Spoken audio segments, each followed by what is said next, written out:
Oke,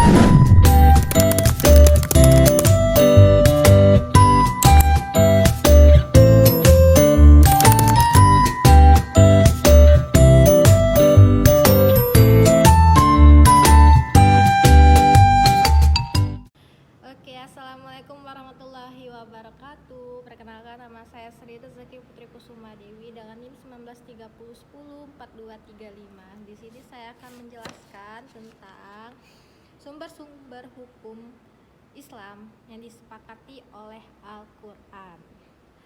Oke, dalam bab pendahuluan saya akan menjelaskan latar belakang. Islam berkembang sangat pesat ke seluruh penjuru dunia dengan kecepatan yang menakjubkan, yang sangat menarik, dan perlu diketahui bahwa dinul Islam yang dibawa oleh Nabi Muhammad SAW adalah suatu agama yang sekaligus menjadi pandangan atau pedoman hidup. Banyak sumber-sumber ajaran Islam yang digunakan mulai zaman muncul pertama kalinya Islam pada masa Rasulullah sampai pada zaman modern sekarang ini. Sumber-sumber yang berasal dari agama Islam merupakan sumber-sumber ajaran yang sudah dibuktikan kebenarannya, yaitu bertujuan untuk kemaslahatan umat manusia. Sumber-sumber ajaran Islam merupakan sumber ajaran yang sangat luas dalam mengatasi berbagai permasalahan seperti bidang akidah, sosial, ekonomi, sains, teknologi, terutama yang bersumber dari sumber ajaran Islam yaitu Al-Quran, Sunnah, Ijma, Qiyas, dan juga Ijtihad. Begitu sempurna dan lengkapnya sumber-sumber ajaran Islam. Namun permasalahan di sini adalah banyak umat Islam yang belum mengetahui betapa luas dan lengkapnya sumber-sumber ajaran Islam guna mendukung umat Islam untuk maju dalam bidang pengetahuan. Oke, di sini saya akan menjelaskan maksud dan tujuan penulisan makalah ini. Yang pertama, untuk memenuhi tugas makalah sumber hukum Islam yang disepakati oleh Al-Quran. Kedua, untuk membahas sumber-sumber hukum Islam sehingga pembaca pada umumnya dan khusus penulis bisa lebih memahami tentang sumber-sumber hukum yang dijadikan landasan umat Islam. Oke.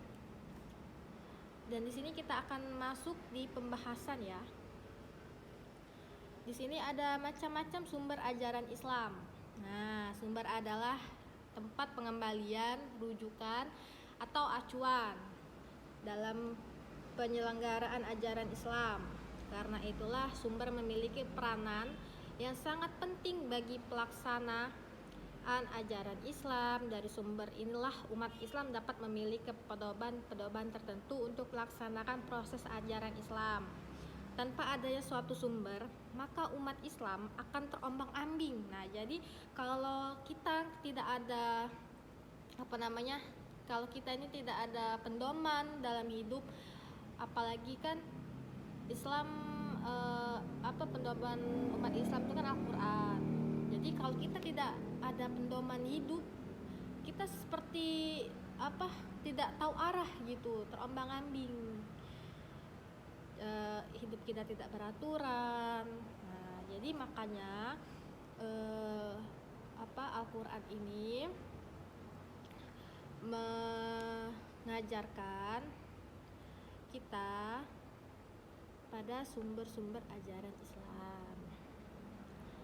Terus dalam pembahasan di sini akan diuraikan macam-macam sumber ajaran Islam yang diantaranya meliputi Al-Quran, Sunnah, Ijtihad. Jadi di dalam makalah ini bukan hanya Al-Quran saja, ada pula Sunnah dan juga Ijtihad. Baik, Al-Quran sebagai sumber utama ajaran Islam. Nah, berarti Al-Quran itu adalah sebagai sumber ajaran Islam, pedoman kita, pedoman hidup kita agar hidup kita tentram, aman, damai kan. Coba di hidup kita tidak ada pedoman, tidak ada Al-Quran. Nah, bagaimana kita hidup atau bagaimana kita bersosialisasi kepada masyarakat kan? Nah, seperti ya makanya tadi yang seperti saya jelaskan tadi, kalau umat Islam tidak ada pedoman, sama saja hidupnya seperti terombang-ambing, tidak ada arah ya. Nah, di sini Al-Quran sebagai sumber utama ajaran Islam. Pengertian Al-Quran itu secara etimologi berasal dari kata qara, yaqra, qiraatan, Qur'anan, yang berarti mengumpulkan dan menghimpun huruf-huruf serta kata-kata dari suatu bagian ke bagian lain secara teratur. Oke. Dan di sini itu secara etimologi ya. Dan secara terminologinya, secara terminologi berarti secara umum ya, atau secara bahasanya. Kalau terminologi itu, Al-Quran adalah kitab suci yang diwahyukan Tuhan kepada Nabi Muhammad SAW yang disampaikan melewati malaikat Jibril. Berarti Al-Quran ini jatuh kepada Nabi Muhammad gitu, yang diwahyukan.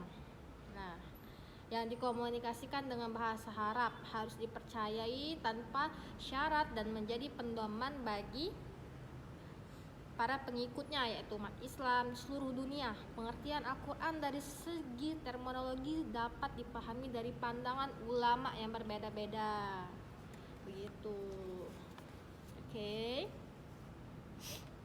Nah, di sini ada asbabun nuzul. Kita masuk ke Al-Quran dulu ya. Pengertian asbabun nuzul. Asbabun nuzul merupakan bentuk idhofah dari kata ashab dan nuzul. Secara etimologi, asbabun nuzul adalah sebab-sebab yang melatar belakangi terjadinya sesuatu. Namun kata asbabun nuzul hanya dipergunakan khusus untuk Al-Quran. Para ulama berpendapat bahwa ketika memaknai kata nuzul, inzal, tanzil yang terdapat pada ayat Al-Quran, ada yang memaknai idhar, yaitu melahirkan Al-Quran. Ada juga yang memaknai bahwa Allah Subhanahu wa Ta'ala mengajarkan kepada malaikat Jibril baik mengenai bacaannya maupun pemahamannya. Lalu malaikat Jibril menyampaikan kepada Nabi Muhammad SAW yang ada di bumi. Menyampaikan kepada yang ada di bumi. Oke, menurut Az-Zarqani, asbabun nuzul adalah khusus atas sesuatu yang terjadi serta ada hubungannya dengan turunnya Al-Quran sebagai penjelas hukum pada saat peristiwa itu terjadi. Oke. Nah, itu tentang Al-Quran.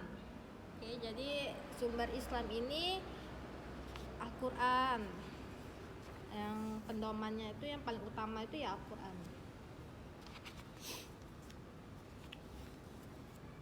Jadi, dan juga Al-Quran menyepakati sumber-sumber hukum Islam ini dan juga hadis juga sebagai sumber hukum Islam. Nah, setelah Al-Quran itu hadis itu kan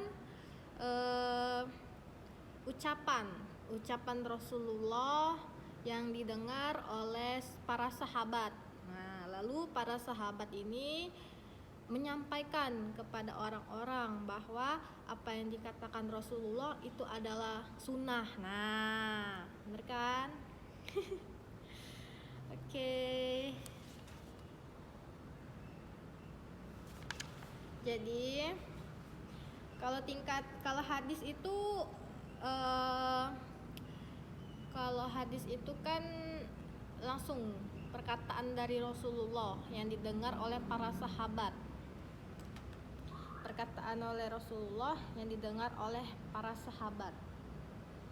Nah, oke. Umat Islam telah sepakat bahwa hadis merupakan sumber hukum kedua setelah Al-Quran, dan tidak boleh seorang muslim hanya mencukupkan diri dengan salah satu dari kedua sumber Islam tersebut. Al-Quran dan hadis merupakan dua sumber hukum Islam yang tetap. Tanpa Al-Quran dan hadis, banyak dari ayat-ayat Al-Quran yang menerangkan bahwa hadis merupakan sumber hukum Islam selain Al-Quran yang wajib diikuti, baik itu dalam hal perintah ataupun larangan. Al-Syaitibi dalam kaitan ini mengajukan mengajukan, mohon maaf, mengajukan secara rasional sunnah sebagai penjabaran bayan harus menempati posisi lebih rendah dari yang dijabarkan mubayan, yakni Al-Quran. Apabila Al-Quran sebagai mubayan tidak ada, maka hadis sebagai bayan tidak diperlukan. Akan tetapi jika ada bayan, maka mubayan tidak hilang. Kedua, Al-Quran yang bersifat qat'i al-subut, sedangkan sunnah bersifat zani al-subut. Ketika secara tekstual terdapat beberapa riwayat yang menunjukkan kedudukan sunnah setelah Al-Quran, seperti hadis yang sangat populer mengenai pengutusan Mu'az ibni Jabal menjadi hakim di Yaman. Semuanya menunjukkan subordinasi sunnah sebagai dalil terhadap Al-Quran. Berikut ini uraian sedikit tentang kedudukan hadis sebagai sumber-sumber hukum Islam. 1. Dalil Al-Quran. Dan kedua, dalil al-hadis dalam salah satu pesan Rasulullah. Nah, tingkatan hadis ini ada 3 ya. Tingkatan hadis ini ada hadis sahih, hadis masyhur, dan hadis ahad. Dan hadis ahad ini juga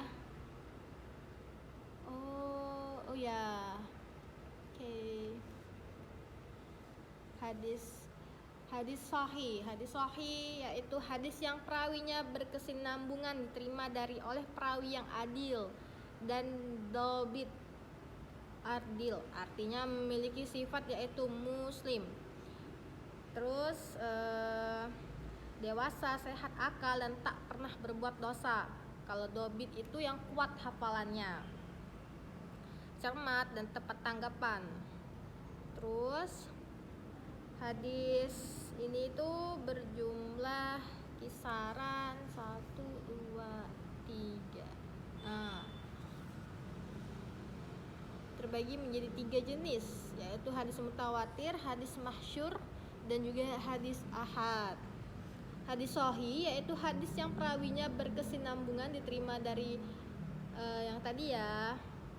Nah, satu ini hadis mutawatir. Hadis mutawatir yaitu hadis yang diriwayatkan oleh banyak perawi dan dari banyak perawi sampai waktu dituliskannya, sehingga karena banyaknya tidak memungkinkan mereka untuk melakukan kebohongan. Dan kedua, hadis masyhur. Hadis masyhur yaitu hadis yang pada awalnya diriwayatkan secara seorang perorangan, tetapi pada tingkat akhirnya diriwayatkan oleh banyak perawi. Ketiga, hadis ahad.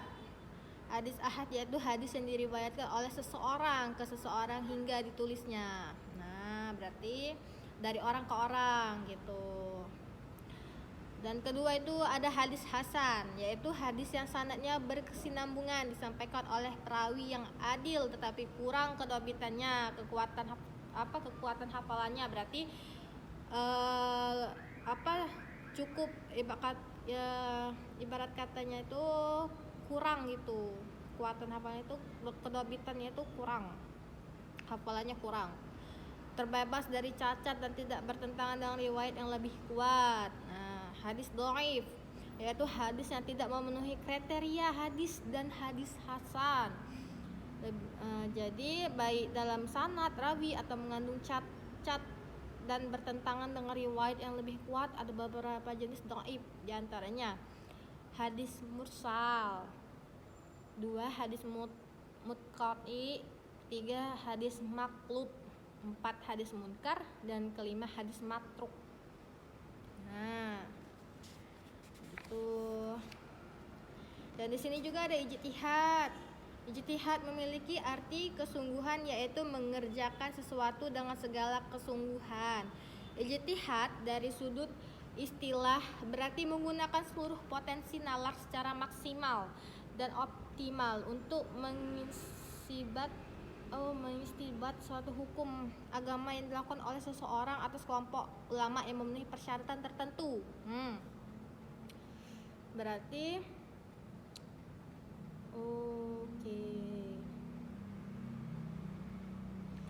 Nah, macam-macam ijtihad ini ada ijma', ada qiyas, ada al-maslahat al-mursalah, ada urf, istishhan, dan qaul al-hasabat, syar'un ma qablana.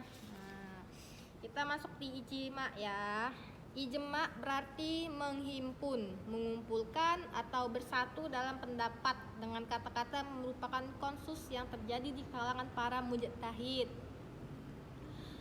terhadap suatu masalah sepeninggal Shallallahu Alaihi Wasallam. Nah, itu ijma. Oke, kita lanjut ke kias. Kias secara harfiah berarti analogi atau mengumpamakan. Adapun menurut pengertian para ahli fikih, kias adalah menetapkan hukum sesuatu yang belum ada nas atau dalilnya yang tegas dengan sesuatu hukum yang sudah ada nas atau dalilnya yang didasarkan atas persamaan ilat antara keduanya. Dan ketiga itu al-maslahat al-mursalah. Secara harfiah berarti sesuatu yang membawa kebaikan bagi orang banyak, adapun menurut para ahli hukum Islam, al-musalahat al-mursalah adalah sesuatu yang di dalamnya mengandung kebaikan bagi masyarakat sehingga walaupun pada masa lalu hal tersebut tidak diberlakukan, namun dalam keadaan masyarakat yang sudah makin berkembang, keadaan tersebut dianggap perlu dilakukan. Di sini ada urf, masuk lagi di urf. Secara harfiah berarti sesuatu yang berlaku atau yang sudah dibiasakan. Adapun menurut para ahli hukum Islam, urf adalah suatu yang berlaku di masyarakat atau tradisi yang mengandung nilai-nilai kebaikan bagi masyarakat.